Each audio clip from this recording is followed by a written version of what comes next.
नमस्कार, 12 बजे के समाचारों में आपका स्वागत है। मैं हूं दीप्ति शाही सिंह और समाचारों में सबसे पहले नजर डालते हैं आज की हेडलाइंस पर। भारत की G20 की अध्यक्षता में संयुक्त वित्त और स्वास्थ्य कार्यबल की पहली बैठक आज। बैठक में कार्यबल महामारी की रोकथाम, तैयारी और प्रतिक्रिया के संबंधित मुद्दों पर संवाद और वैश्विक सहयोग बढ़ाने पर होगी चर्चा। मुख्यमंत्री योगी आदित्यनाथ ने गोरखपुर में विभिन्न रैन बसेरों का दौरा कर निरीक्षण किया और उसमें रहने वाले लोगों को गर्म कपड़े और कंबल का वितरण किया।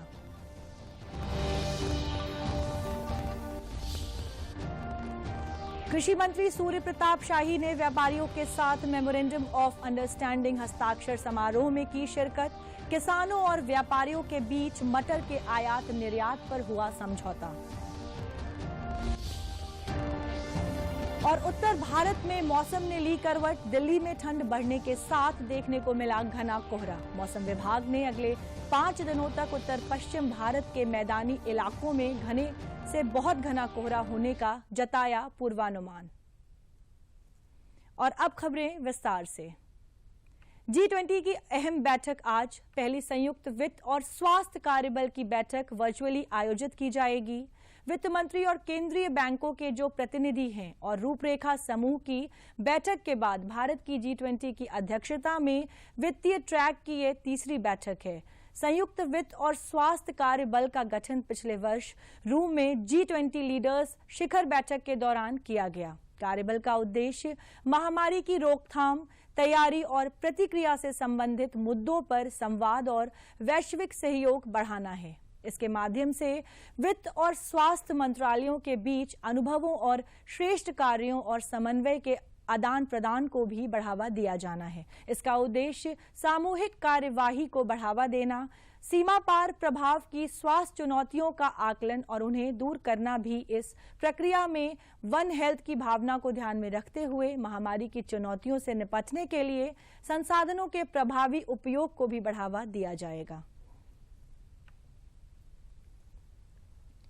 गोरखपुर में मुख्यमंत्री योगी आदित्यनाथ ने अपने दौरे के दौरान कई रैन बसेरों का निरीक्षण किया।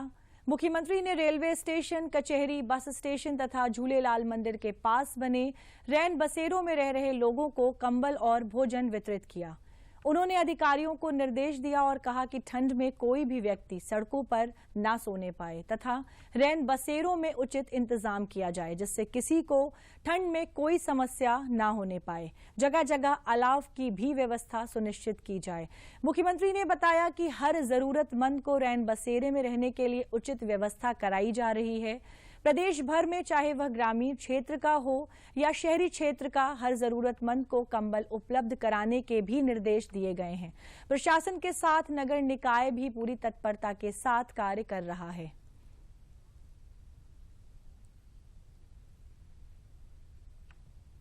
हर जरूरतमंद को, जो भी बेसहारा हो या कहीं बाहर से आया है, भूला भटका है, सड़कों पर, पटरियों पर ठिठुरता हुआ न दिखाई दे, उसे रेन बसेरों में पहुंचाने की व्यवस्था करें और वहां पे उन्हें सम्मानजनक ढंग से रहने की व्यवस्था करें। दूसरा, ग्रामीण क्षेत्रों या शहरी क्षेत्र, हर जरूरतमंद को कंबल उपलब्ध कराने के भी निर्देश दिए गए हैं। ऊनी कपड़े उपलब्ध कराने के भी निर्देश दिए गए हैं। प्रदेश भर में हर एक नगर निकाय में पर्याप्त संख्या में रेन बसेरे बनाए गए हैं, जिन्हें नगर निकाय, शासन की एजेंसियां, राजस्व विभाग के द्वारा और कुछ जगह स्वयंसेवी संगठनों और सामाजिक संगठनों के सहयोग से उन्हें संचालित किया जा रहा है, जिससे संभावित भीषण शीतलहरी को ध्यान में रख करके हर एक व्यक्ति को हम पुख्ता व्यवस्था दे सकें। और अब बात जालौन की। कृषि मंत्री सूर्य प्रताप शाही जनपद जालौन उरई स्थित राजकीय मेडिकल कॉलेज के ऑडिटोरियम में उन्होंने जिला प्रशासन द्वारा व्यापारियों के साथ मेमोरेंडम ऑफ अंडरस्टैंडिंग हस्ताक्षर समारोह में शिरकत की। इस दौरान कृषि मंत्री सूर्य प्रताप शाही ने 5 कंपनियों के साथ किसानों के मटर बेचने के करार पर हस्ताक्षर भी किए। जनपद के किसानों को उन्नतशील बनाने के लिए बड़ी कंपनियों के साथ मटर के आयात निर्यात के लिए करार किया गया था। जिसको लेकर कार्यक्रम का आयोजन किया गया। कार्यक्रम में कृषि मंत्री सूर्य प्रताप शाही ने किसानों और व्यापारियों के साथ हुए करार पर हस्ताक्षर किए। अपनी कृषि उत्पादक कंपनियां बनाई हैं, संगठन बनाया है और उनके माध्यम से वो किसानों से एक विशेष प्रकार के वैरायटी का मटर वो उगा रहे हैं और उसको एक निर्धारित भाव पर इन आज जो एमओयू हुआ है उन कंपनियों के साथ निर्धारित रेट से उनको आपूर्ति करेंगे। इससे जो बीच में बिचौलिए आकर के उसके भीतर जो उनके साथ एक तो घटतौली करते थे, दूसरी उनकी कीमतों को लेकर के भाग जाया करते थे बिना भुगतान के या परेशान करते थे, उन सारे लोगों से उनको एक समाधान होगा। और जो अनुमान किया जा रहा है कि इससे इन 600 किसानों को 650 किसानों को 1 करोड़ रुपए से ऊपर का अतिरिक्त फायदा उनको इस एमओयू के माध्यम से होगा। और अब वक्त हो चला है एक ब्रेक का। ब्रेक के बाद वापस आएंगे और नजर डालेंगे कुछ और समाचारों पर। हाय मॉम, फिर से शॉपिंग? बाबूजी, आपने इसे बिगाड़ के रखा। लिमिट में करो तो कुछ बुरा नहीं होता है। बिना लिमिट शॉपिंग करेगी आपके कार्ड पे। ऐड ऑन जो है, मैंने तो कार्ड पे लिमिट सेट कर दिया। अच्छा, इसके फायदे ये हैं कि रिस्क कम हो जाता है और अगर फ्रॉड भी हुआ तो तुरंत बैंक को बोल दीजिए, नुकसान कम। दादू, Hey, नेक्स्ट टाइम ये pink dress. You are the limit. Limit तो सेट है। आरबीआई कहता है जानकार बनिए, सतर्क रहिए। ब्रेक के बाद समाचारों में आपका स्वागत है। अब बात वाराणसी की। वाराणसी से 40 किलोमीटर दूर गंगा किनारे स्थित गढ़ौली धाम में एक सांस्कृतिक संध्या का आयोजन किया गया। इस आयोजन का उद्देश्य लोगों में गाय और गंगा के प्रति जागरूकता पैदा करना तथा उनकी सेवा करना है। इस आश्रम में एक बड़ी गौशाला है और यहाँ साल भर लगातार धार्मिक अनुष्ठान एवं सांस्कृतिक आयोजन होते रहते हैं ताकि अधिक से अधिक लोगों को गाय और गंगा से जोड़ा जा सके।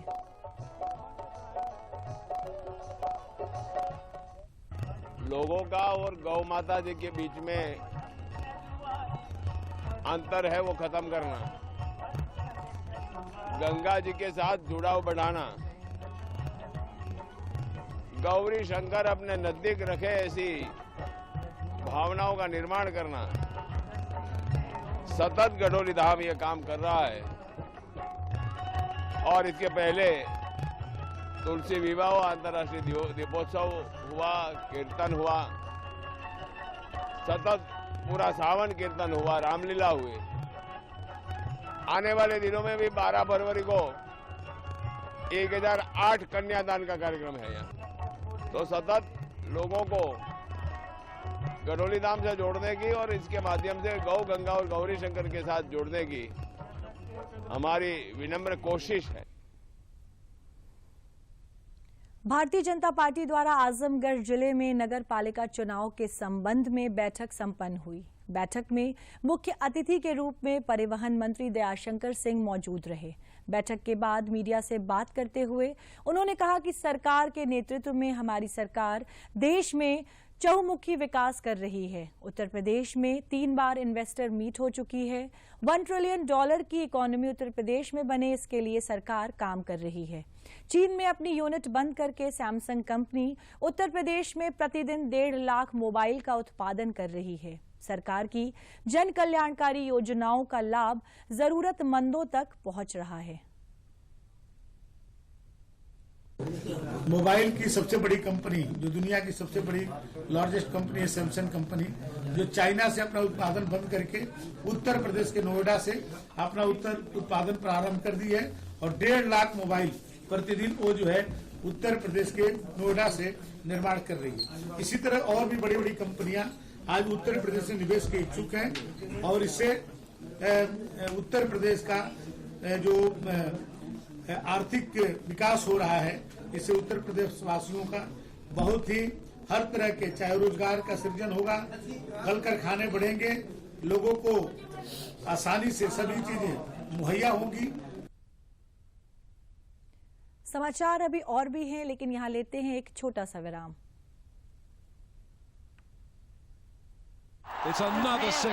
रिचार्ज, जल्दी रिचार्ज करा। ये क्या किया? मैच तो गया। पेमेंट कैसे करेंगे? टोकनाइज कार्ड से। टोकन? हाँ, ऑनलाइन पेमेंट के लिए आरबीआई लाए हैं टोकनाइजेशन। एक बार कार्ड डिटेल्स, ओटीपी, सीवीवी डालकर टोकन जनरेट कीजिए। कार्ड भी सुरक्षित और बार बार डिटेल्स भरने की नो झंझट। वही सुविधा, अधिक सुरक्षा। ऑलराउंडर हो कि मैं। आरबीआई कहता है कि जानकार बनिए, सतर्क रहिए। ब्रेक के बाद समाचार में आपका स्वागत है और अब बात मौसम की। राष्ट्रीय राजधानी दिल्ली समेत उत्तर भारत में ठिठुरन बढ़ने के साथ ही कोहरा पड़ने से लोगों की दिक्कतें बढ़ गई हैं। दिल्ली एनसीआर में घना कोहरा छाया रहा। हर जगह कोहरे की वजह से आम जनजीवन, खासतौर पर सड़क यातायात प्रभावित रहा। मौसम विभाग के मुताबिक अगले कुछ दिनों में कई राज्यों में शीतलहर की स्थिति देखी जा सकती है। शीतलहर के चलते उत्तर भारत के राज्यों में 3 से 4 डिग्री तक के तापमान में गिरावट नजर आने की संभावना है। मौसम विभाग के मुताबिक हिमाचल प्रदेश, पंजाब, हरियाणा के कुछ हिस्सों और उत्तरी राजस्थान में 1 या 2 स्थानों पर शीतलहर की स्थिति बढ़ेगी। इससे तापमान में और गिरावट आने की संभावना है। वहीं मौसम विभाग ने आने वाले दिनों में प्रदेश में घना कोहरा होने की संभावना जताई है। कोहरे के कारण यातायात पर प्रभाव पड़ता है, जिसके चलते रेलवे ने विशेष सुरक्षा प्रबंध किए हैं। उत्तर रेलवे के लखनऊ डिवीजन ने सुरक्षा के लिए विशेष एडवाइजरी भी जारी की है। लखनऊ मंडल की सीनियर डीसीएम रेखा ने बताया कि रेल यात्रा को कोहरे के दौरान सुरक्षित रखने के लिए ट्रेन में सेफ्टी डिवाइस का प्रयोग किया जाता है। इसके साथ ही तमाम विशेष उपाय किए जाते हैं। कोहरे को ध्यान में रखते हुए रेलवे द्वारा फॉग प्रिपेयर्डनेस जो है इंटेंसिव स्तर पर की जाती है, जिसमें बहुत सारे इंस्ट्रक्शंस जो हैं डिफरेंट डिपार्टमेंट्स के लिए जारी किए जाते हैं। फॉग सेफ डिवाइस जो है सभी ट्रेन्स में, हमारी जितनी भी पैसेंजर और गुड्स ट्रेन्स हैं उसमें उपलब्ध कराए गए हैं। टोटल 539 जो है एफएसडी उपलब्ध कराए गए हैं, जिसमें जो लोको पायलट है उसको पता चल जाता है कि आगे जो सिग्नल आ रहा है उसकी क्या पोजीशन है, कितनी डिस्टेंस पे वो जो सिग्नल है वो उपलब्ध है। इस तरीके से जो लोको पायलट्स हैं वो और ज़्यादा विजिलेंट हो जाते हैं, सतर्क होकर कार्य करते हैं। इसके अलावा जो है इंटेंसिव कोल्ड वेदर पेट्रोलिंग की जा रही है, जिसमें जीपीएस जो है वो ट्रैकिंग सिस्टम जो है पेट्रोल मैन को उपलब्ध कराया जाता है, ताकि उसकी भी मॉनिटरिंग हो सके कि पेट्रोल मैन जो है सतर्क है और बहुत अधिक विजिलेंट होकर कहाँ पर है, उसकी पोजीशन क्या है, लोकेशन क्या है, इसका भी पता लगाया जा सके। और जो है इसमें काउंसलिंग की जाती है। जो भी हमारा स्टाफ रहता है, ट्रेन रनिंग से रिलेटेड जितने भी स्टाफ हैं, लोको पायलट्स हैं, हमारे ट्रेन मैनेजर्स हैं, उनकी रेगुलर काउंसलिंग की जाती है। और जो इंटेंसिव हमारा फुट प्लेट इंस्पेक्शंस रहते हैं, नाइट इंस्पेक्शन के शेड्यूल्स रहते हैं, उनकी संख्या बढ़ा दी गई है। उन्होंने बताया कि कोहरे के कारण ट्रेन की स्थिति, उनके समय की पूरी जानकारी हेल्पलाइन नंबर 139 से ली जा सकती है। उन्होंने कहा कि सभी यात्रीगण रेलवे स्टेशन पहुंचने से पहले अपनी ट्रेन की स्थिति की जानकारी 139 नंबर पर ले सकते हैं। साथ ही किसी भी सुविधा के लिए इसका प्रयोग किया जा सकता है। जिसमें जो है पैसेंजर्स अगर बहुत ज़्यादा कोहरा हो रहा है, ठंड हो रहा है, तो उनका उपयोग कर सकते हैं। तो 139 पर स्टेशन पर आने से पहले पता लगा लें कि उनके ट्रेन जो है कितनी लेट चल रही है और उसी को ध्यान में रखते हुए स्टेशन पर। वहीं ग्रेटर नोएडा स्थित यमुना एक्सप्रेसवे पर कोहरे के कारण गलगोटिया यूनिवर्सिटी के सामने बड़ा हादसा हुआ। बस झांसी से होते हुए दिल्ली आ रही थी। बस 15 से ज्यादा लोग घायल हुए हैं, जिन्हें रेस्क्यू कर अस्पताल पहुंचाया गया है, जहां इलाज के दौरान एक की मौत हो गई है। मौके पर पहुंचे डीसीपी, एसीपी भारी पुलिस फोर्स लेकर रेस्क्यू ऑपरेशन अभी भी लगातार जारी है। स्टीयरिंग में फंसे ड्राइवर को बाहर निकाला गया। पुलिस की टीमें और यमुना एक्सप्रेस वे का रेस्क्यू टीम बस में फंसे यात्रियों को निकालकर एम्बुलेंस से इलाज के लिए अस्पताल भेजने में जुटी। रेस्क्यू ऑपरेशन अभी भी लगातार जारी है। स्टीयरिंग में फंसे ड्राइवर को बाहर निकाला गया। अब तक 15 से ज्यादा लोगों को अस्पताल में भर्ती कराया जा चुका है, जिनमें से एक की मौत हो गई है। बस में लगभग 60 यात्री सवार थे। हादसे की सूचना मिलते ही डीसीपी, एसीपी भारी पुलिस फोर्स लेकर मौके पर पहुंच गए और उनकी देखरेख में ऑपरेशन को चलाया जा रहा है। इन हादसों के बाद प्रशासन द्वारा कोहरे को लेकर किए गए इंतजाम पर भी सवाल खड़े हो रहे हैं। मार्गों पर संकेतक और रिफ्लेक्टिव की कमी के कारण दुर्घटनाओं हो रही हैं। पुलिस ने जरूरी एडवाइजरी जारी करके लोगों से कहा कि कोहरे के समय एहतियात बरतें।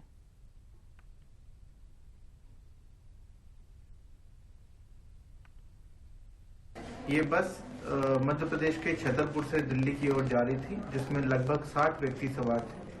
टोटल इसमें 24 लोग घायल हुए और एक व्यक्ति की मृत्यु हुई। जो मृतक है उसकी अभी पहचान नहीं हो पा रही है। बाकी जो घायल है उनको उपचार हेतु कैलाश अस्पताल एवं जिम्स अस्पताल ले जाया जा रहा है। मौके से सभी वाहनों को हटा लिया गया है और पुलिस द्वारा आवश्यक वैधानिक कार्रवाई की जा रही है। आज अंतर्राष्ट्रीय मानव एकता दिवस है। विविधता में एकता का जश्न मनाने के लिए और एकजुटता के महत्व के बारे में जागरूकता बढ़ाने के लिए हर साल 20 दिसंबर को विश्व स्तर पर अंतर्राष्ट्रीय मानव एकता दिवस मनाया जाता है।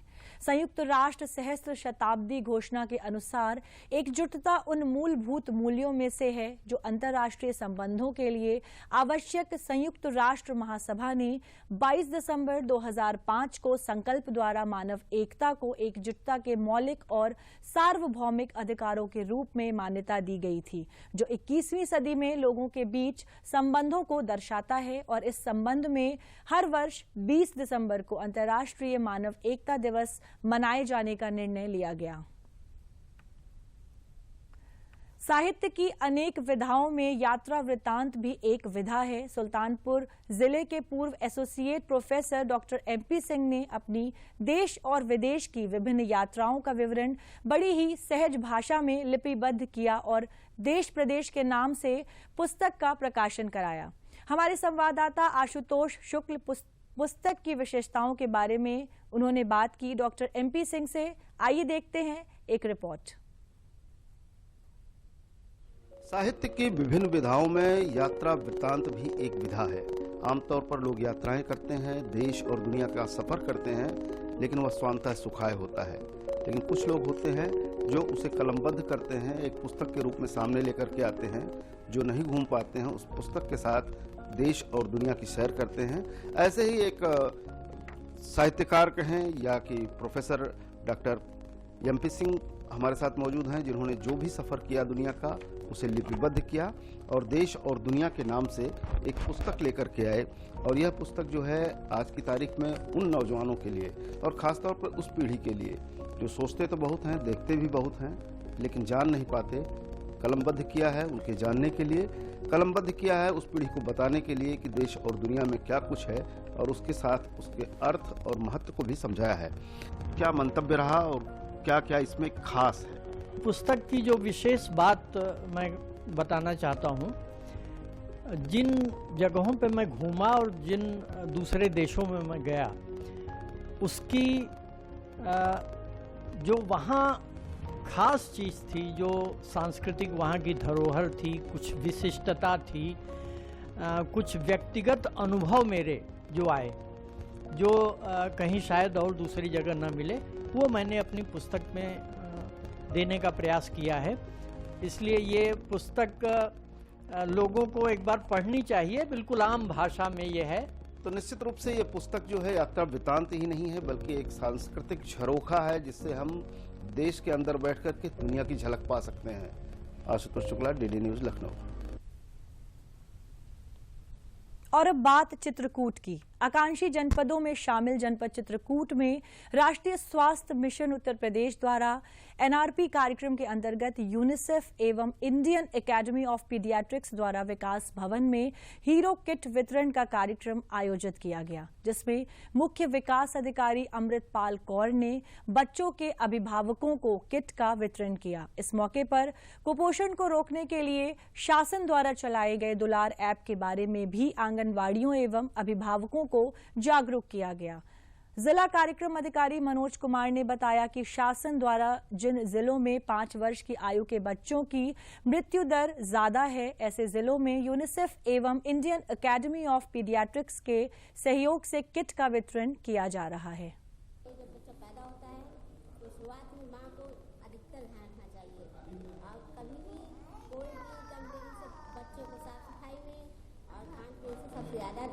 खून में और दूध में, पोषण में सबसे पहले बात तो माँ का ध्यान अधिकतर अपनों को रखना चाहिए। इस किट में हाइजीन से संबंधित, कुपोषण को दूर करने से संबंधित जो है, जो दैनिक यूज की चीज़ें हैं, जैसे नेल कटर वगैरह हुआ, हैंड वॉश हुआ, ये सब दिया गया है। इसका मुख्य उद्देश्य है कि लोगों को जागरूक करना हाइजीन के प्रति। इसी के साथ ही इस प्रोग्राम में एक हमारे यहाँ दुलार प्रोग्राम चल रहा है, जिसमें एक मिस कॉल यानी कि अभिभावकों द्वारा, माताओं या पिताओं द्वारा अपने मोबाइल से एक मिस कॉल दिया जाता है।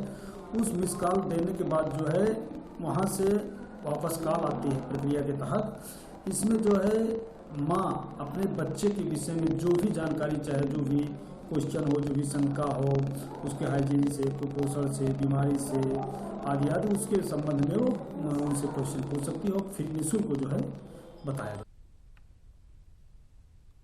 क्या आपने कभी चाय के साथ कुल्हड़ को खाया है? शायद आप एक बार सोचने को मजबूर जरूर हुए होंगे और चाय की चुस्की के साथ चाय के कुल्हड़ को खाने की बात असहज प्रतीत होती है। लेकिन आगरा में 2 छात्रों ने इको फ्रेंडली चाय की दुकान शुरू की है, जहां आप खुद चाय के साथ कुल्हड़ को भी खा सकते हैं। आगरा के 2 युवा छात्र आशीष पराशर और ओम झा ने स्टार्टअप किया है।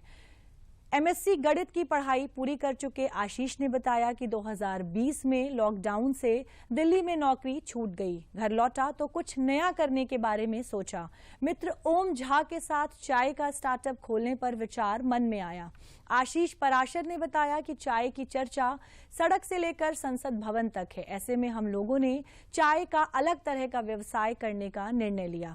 इस बीच तमिलनाडु में निर्मित कप के बारे में जानकारी मिली, जिसे खाया भी जा सकता है। इसमें कोन वाली आइसक्रीम की तरह कुल्हड़ को खा सकते हैं। उन्होंने बताया कि 1 गिलास की कीमत 5 रुपए है। इसमें 60 मिलीलीटर चाय की क्षमता है।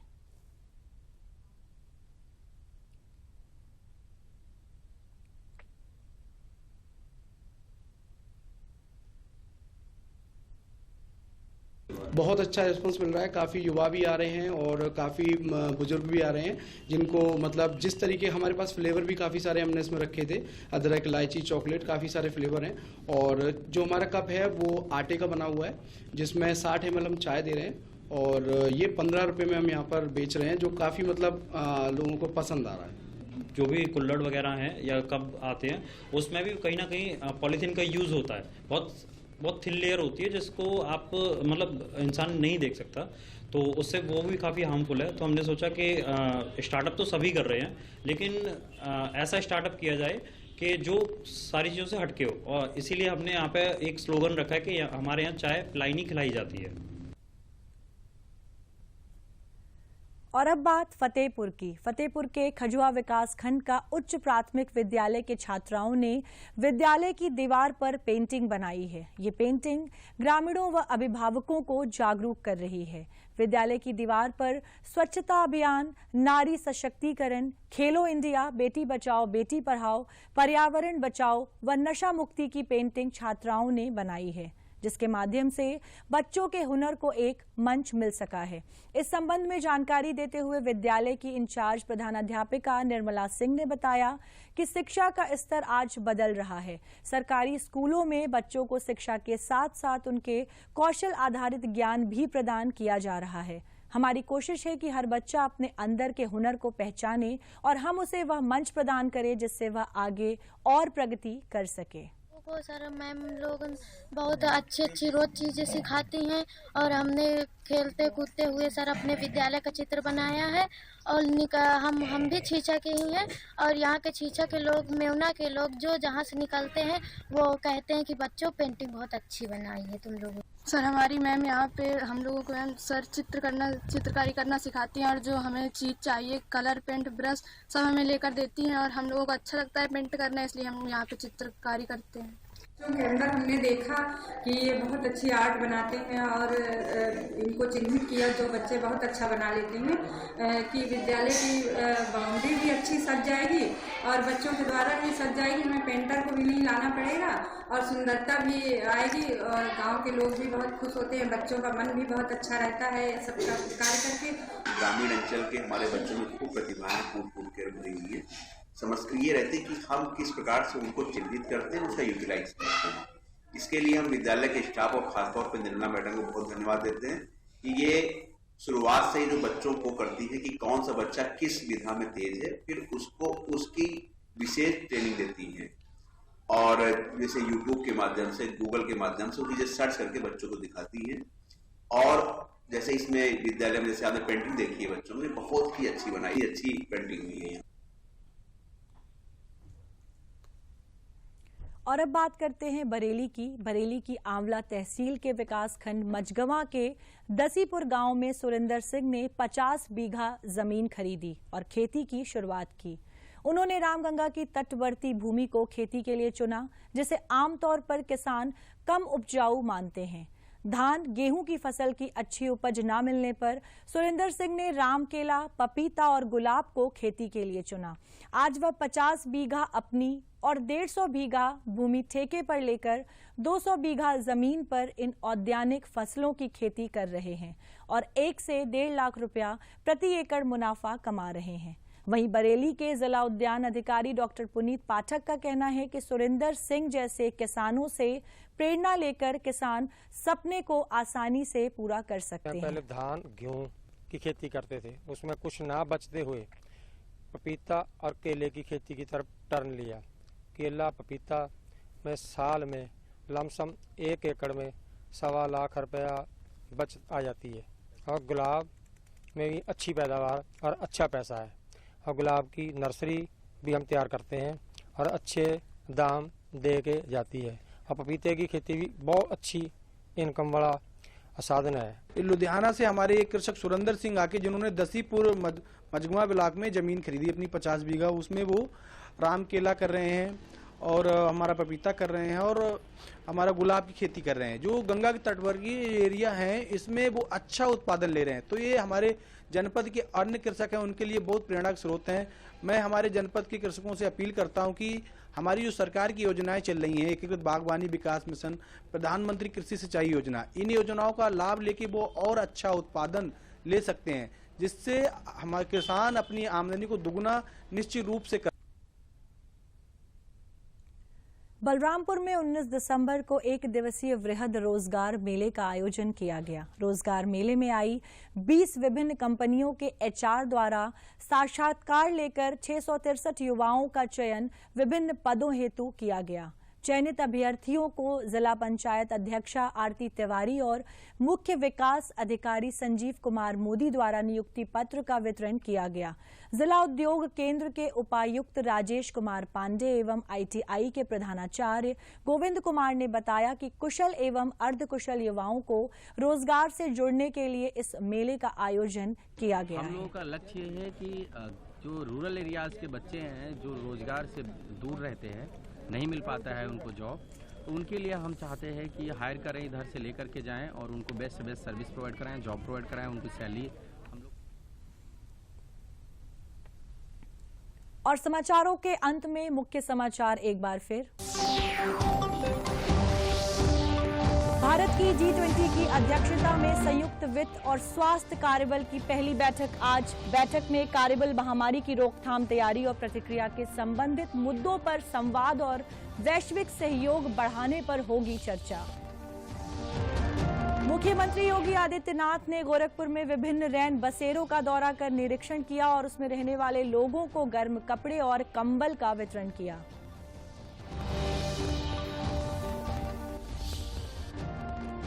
कृषि मंत्री सूर्य प्रताप शाही ने व्यापारियों के साथ मेमोरेंडम ऑफ अंडरस्टैंडिंग हस्ताक्षर समारोह में की शिरकत। किसानों और व्यापारियों के बीच मटर के आयात निर्यात पर हुआ समझौता।